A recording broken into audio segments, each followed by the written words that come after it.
Assalamualaikum warahmatullahi wabarakatuh.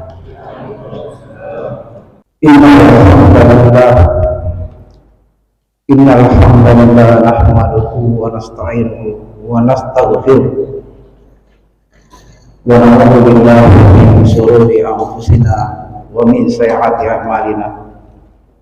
May yahdihillahu fala mudilla wa may yudlilhu fala hadiya lahu. Asyhadu an la ilaha illallah wahdahu la syarika lah wa asyhadu anna Muhammadan abduhu wa rasuluh. Allahumma shalli ala Muhammad wa ala ali Muhammad. Qala ta'ala fi kitabul karim, a'udzu billahi minasy syaithanir rajim. Bismillahirrahmanirrahim. Wal 'asr innal insana lafi khusr illa alladziina aamanu wa 'amilus shalihati wa tawassaw bil haqqi wa tawassaw bis sabr. Wa qala ta'ala ya ayyuhalladziina aamanu taqullaha wa qulu qawlan sadida yuslih a'malakum wa may yuti'illaha wa rasulahu faqad faza fawzan 'azima. Qala ta'ala wa may yaqtul mu'minan muta'ammidan fajazaa'uhu jahannam khalidina fiha wa ghadaballahu 'alaihi wa la'anallahu wa a'adda lahum azaban azima. Qala Rasulullah sallallahu alaihi wasallam man qatala mu'azzatan bi sayyin usiba bihi yaumal qiyamah. Hadirin jamaah Jumat yang dirahmati Allah Subhanahu wa taala, pertama-tama marilah kita sama-sama meningkatkan iman dan takwa kita kepada Allah Subhanahu wa taala dengan melaksanakan seluruh perintah-perintah Allah Subhanahu wa taala dan menjauhi segala larangan-larangannya, kemudian mengimplementasikan kehidupan baginda Rasulullah SAW dalam kehidupan kita sehari-hari, mulai dari bangun tidur sampai kita tertidur kembali.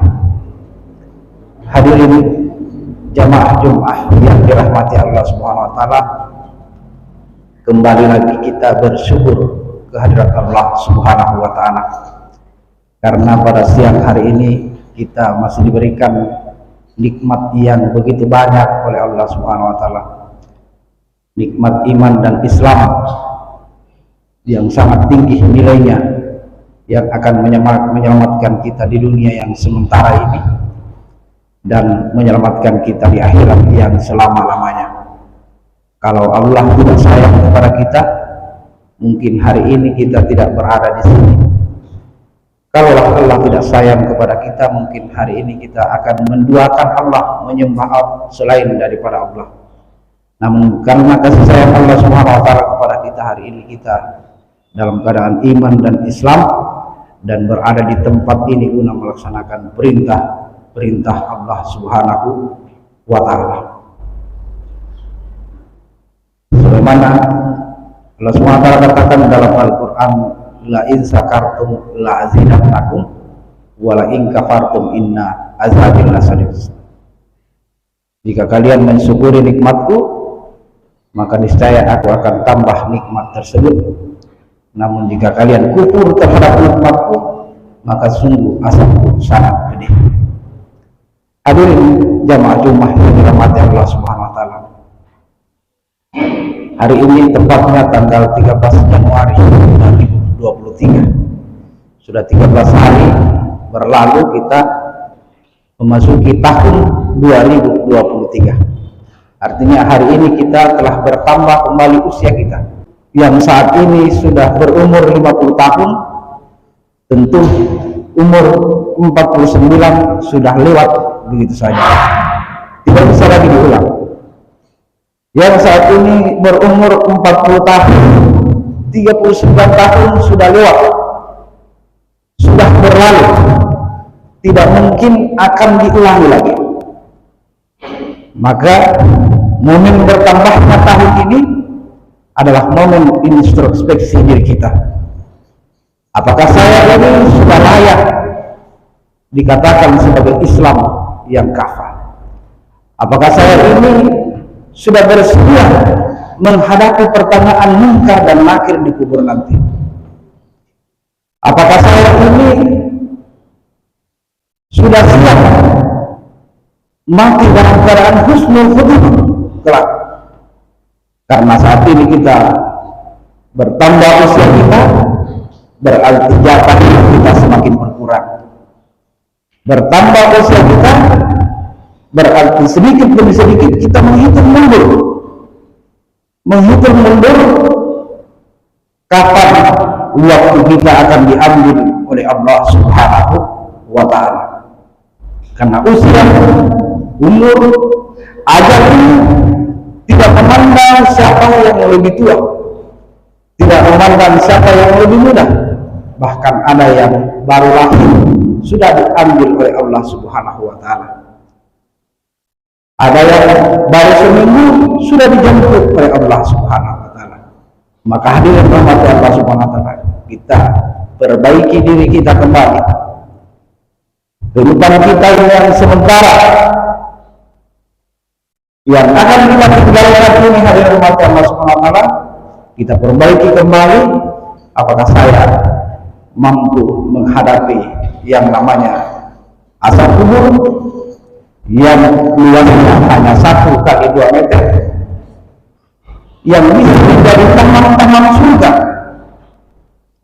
yang bisa menjadi taman-taman surga, dan juga bisa menjadi taman-taman asapnya neraka Allah Subhanahu wa Ta'ala.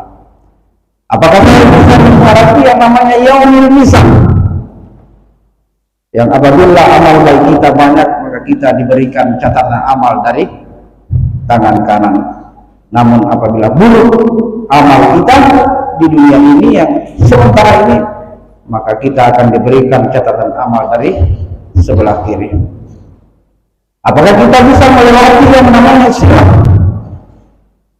yang luas, yang tebalnya seperti sirat rambut di belah 7, yang jarak perjalanan 3.000 tahun lamanya, 1.000 tahun mendatar, 1.000 tahun mendaki, dan 1.000 tahun menurun.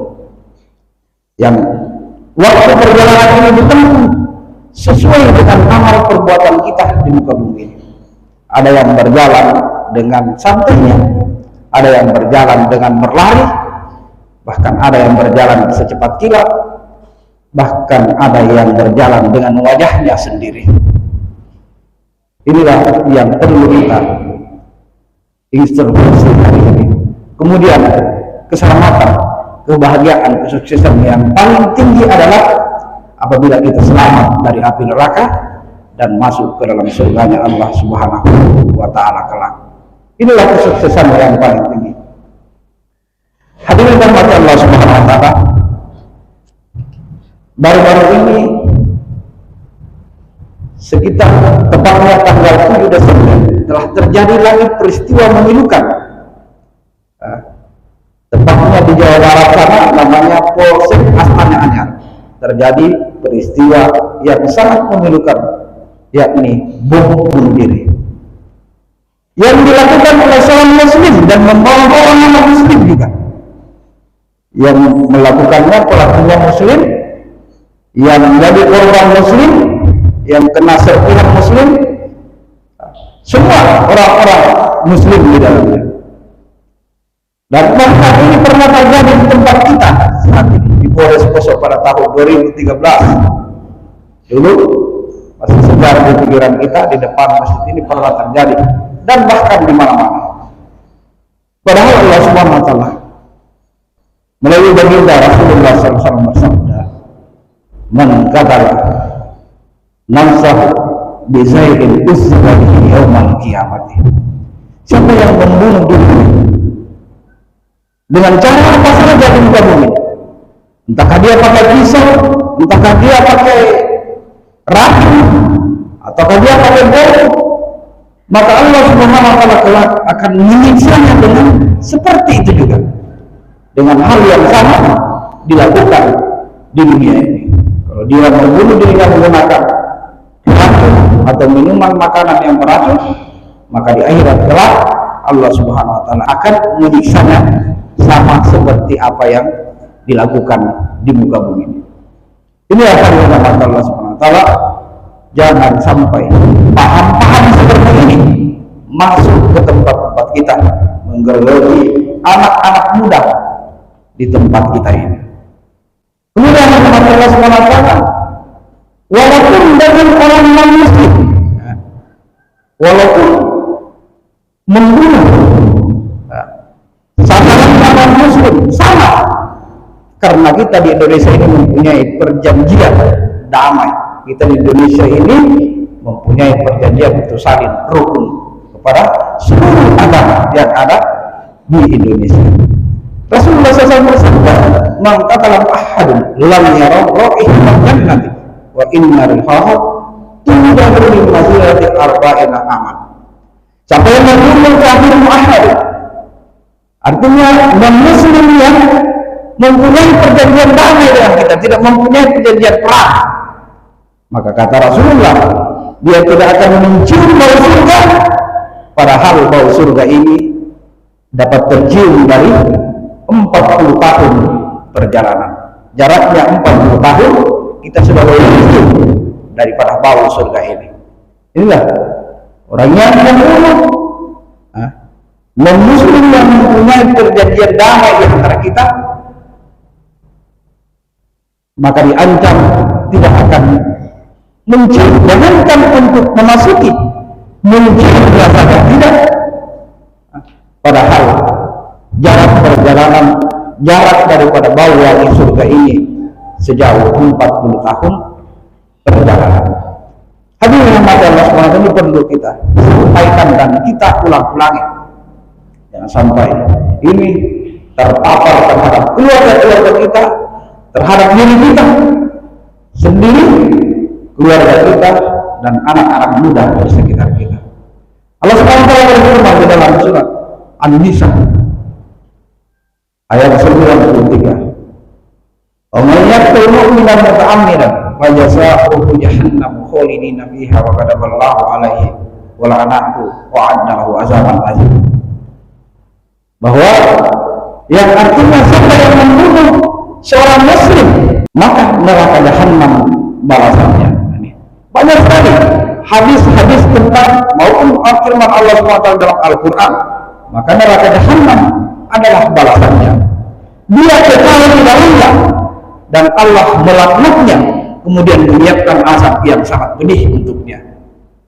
Banyak sekali tentang hadis maupun firman Allah SWT dalam Al-Quran tentang ancaman daripada membunuh diri dan membunuh orang lain. Hadirin Allah, satu-satunya dalil yang digunakan oleh mereka kaum Khawarij yang sering melaksanakan kegiatan seperti ini adalah tentang riwayat Al-Bara bin Malik, saudara kandung daripada Anas bin Malik. Ketika terjadi perang Yamamah, namun konteksnya sangat jauh dengan saat ini. Zaman Khalifah Abu Bakar As-Siddiq, maka pimpinan perang saat itu adalah Khalid bin Walid dari kaum muslimin melawan kaum kafir Quraisy yang dipimpin oleh Musailimah. Pasukan muslim berada di suatu benteng yang bernama Kebun Mau yang dikelilingi oleh dinding-dinding benteng, dan dia berapat senjata kuno sehingga dengan mudahnya menyerang kaum muslimin dengan panah. Maka Al-Bara bin Malik mengambil kesimpulan untuk bisa menembus ke sana, maka lemparkan saya ke dalam benteng tersebut, pintu itu, dengan menggunakan panah yang besar atau ketepel yang besar, lemparkan saya ke dalam situ, kemudian saya setelah sampai di dalam, saya akan membuka daripada pintu benteng itu, walaupun saya mati akhirnya, syahid akhirnya. Maka saat itu oleh pimpinan Quraisy diberikan kesempatan, namun menggunakan perisai, tetap menggunakan perisai. Dilemparkanlah dia ke dalam, Setelah sampai di dalam, maka dia diserang, namun bisa membuka pintu daripada benteng kebun maut tersebut, sehingga para sahabat mampu menembus daripada benteng tersebut, dan saat itu mampu mengalahkan daripada kaum kafir Quraisy saat itu. Namun Allah SWT, Al-Bara bin Malik ini saat itu tidak meninggal. Jadi konteksnya sangat jauh. Tidak meninggal saat itu, nanti pada saat berikutnya, walaupun terluka parah, selama sebulan dilakukan perawatan, tetap masih hidup dan masih bisa mengikuti pertempuran yang berikutnya. Konteksnya sangat jauh. Inilah dalil, satu-satunya dalil yang mereka gunakan oleh kaum Faris ini, sehingga mereka mau melakukan hal-hal yang dilarang oleh Allah SWT, yang menurut mereka ini adalah anjuran daripada Allah Subhanahu wa taala. Maka hadirin rahmat Allah Subhanahu wa taala, pada Jumat kali ini kita mengajak kembali untuk senantiasa marilah kita meningkatkan iman dan takwa kita kepada Allah Subhanahu wa taala. Kemudian kita meningkatkan ilmu-ilmu kita tentang agama yang rahmatan lil alamin, yang menyebar kasih sayang, bukan ilmu-ilmu agama Islam yang senantiasa menyebarkan kekerasan. Karena Rasulullah SAW diutus di muka bumi ini adalah sebagai rahmatan lil alamin. Wa ma arsalnaka illa rahmatan lil alamin. Dan tidaklah kami utus kamu wahai Muhammad melainkan sebagai penyebar kasih sayang. Sangat banyak daripada para sahabat terdahulu masuk Islam karena akhlak dari para baginda Rasulullah SAW, akhlak yang mulia dari baginda Rasulullah SAW. Sangat sedikit yang masuk Islam karena peperangan atau kekerasan. Tetapi para sahabat itu terkesima dengan Islam akibat daripada akhlak baginda Rasulullah SAW. Barakallahu li wa lakum bil Qur'anil azim wa taqabbal minna wa minkum tilawatahu innahu ghafurur rahim.